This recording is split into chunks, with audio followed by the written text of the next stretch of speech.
नमस्कार, मैं हूं अंकुर और आप देख रहे हैं सत्यहिंदी.com। आइए एक नजर डालते हैं अब तक की सुर्खियों पर।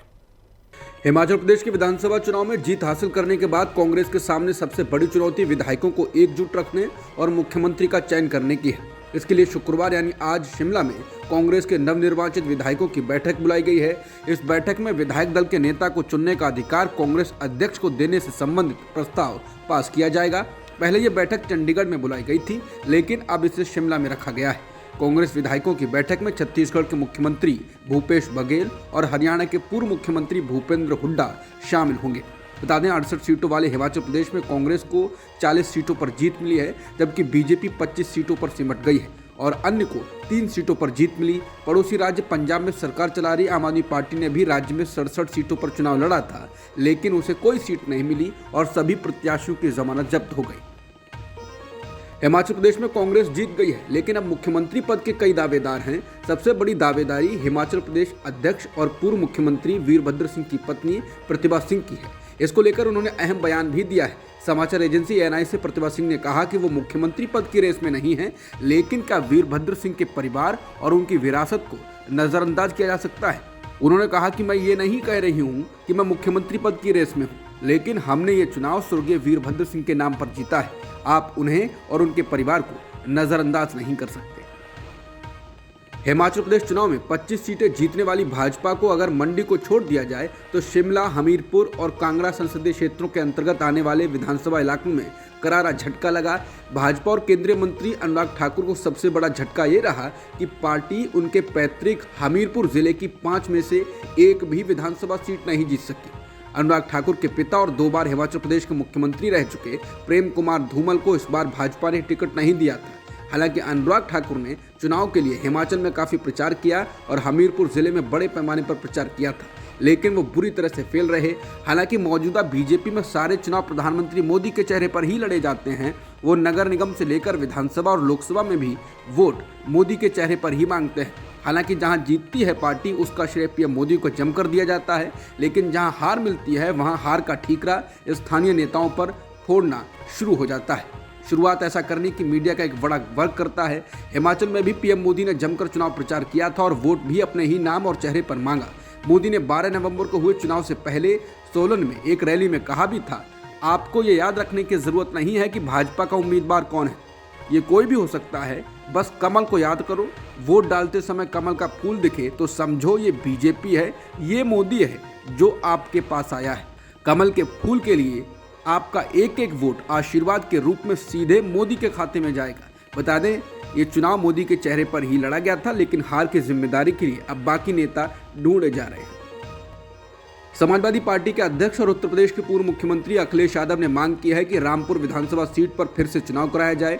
बता दें, रामपुर सीट पर बीजेपी के प्रत्याशी आकाश सक्सेना ने जीत हासिल की है, जबकि सपा के उम्मीदवार आसिम राजा को हार मिली है। रामपुर को आजम खान का गढ़ माना जाता है और आजम इस सीट से 10 बार विधायक रह चुके हैं। रामपुर सीट पर चुनाव प्रचार के दौरान भी समाजवादी पार्टी और आजम खान ने पुलिस प्रशासन पर गुंडागर्दी करने का आरोप लगाया था और चुनाव आयोग से दखल देने की मांग की थी। अखिलेश यादव ने एनडीटीवी से बातचीत में कहा कि योगी आदित्यनाथ सरकार ये नहीं चाहती थी कि आजम खान रामपुर सीट से चुनाव जीते, इसलिए सरकार ने रामपुर में इतनी फोर्स लगाई कि लोग वोट नहीं डाल पाए।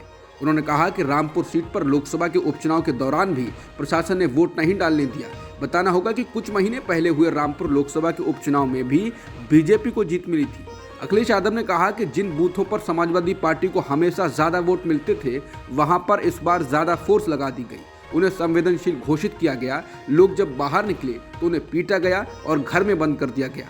कई लोगों के हाथ तोड़ दिए गए और गाली गलौज की गई। उन्होंने कहा कि अगर इन बातों को चुनाव आयोग नहीं देखेगा तो हम किस पर भरोसा करेंगे। पूर्व मुख्यमंत्री ने कहा कि चुनाव आयोग को निष्पक्ष होकर कार्रवाई करनी चाहिए।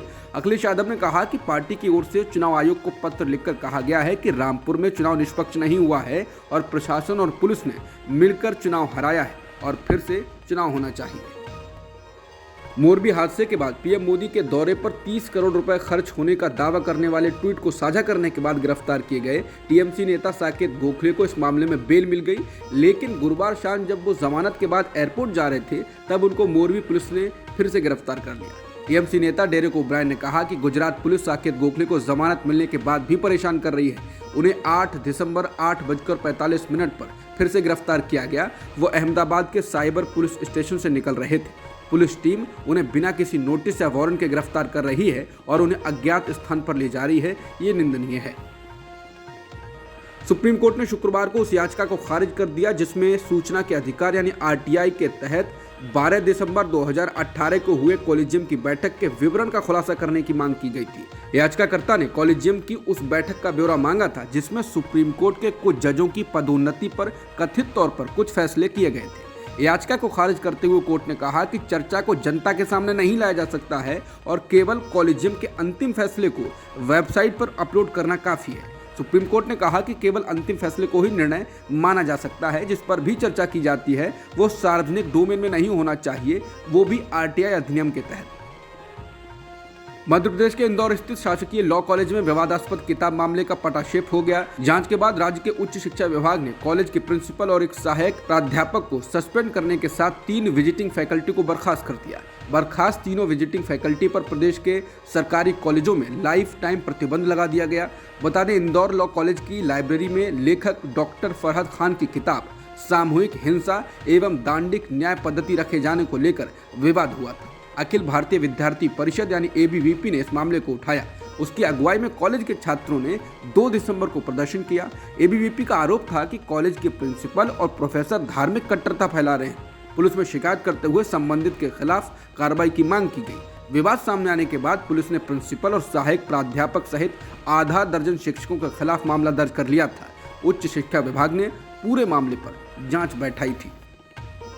श्रद्धा हत्याकांड मामले के आरोपी आफ्ताब पूनावाला को दिल्ली पुलिस आज वीडियो कॉन्फ्रेंसिंग के जरिए साकेत कोर्ट के सामने पेश करेगी। बता दें, आफ्ताब पर श्रद्धा वालकर की हत्या कर उसके शव के टुकड़े कर दक्षिणी दिल्ली के अलग अलग हिस्सों में फेंकने का आरोप है। उसने ये हत्या क्यों की, यह जानने के लिए पुलिस आफ्ताब का पॉलीग्राफी और नार्को टेस्ट भी करा चुकी है। दिल्ली पुलिस ने अदालत में बताया है कि आफ्ताब उन्हें गलत जानकारी देकर जांच को भटकाने की कोशिश कर रहा है। अब तक की खबरों में इतना ही। बाकी खबरों के लिए बने रहिए सत्यहिंदी.com के साथ।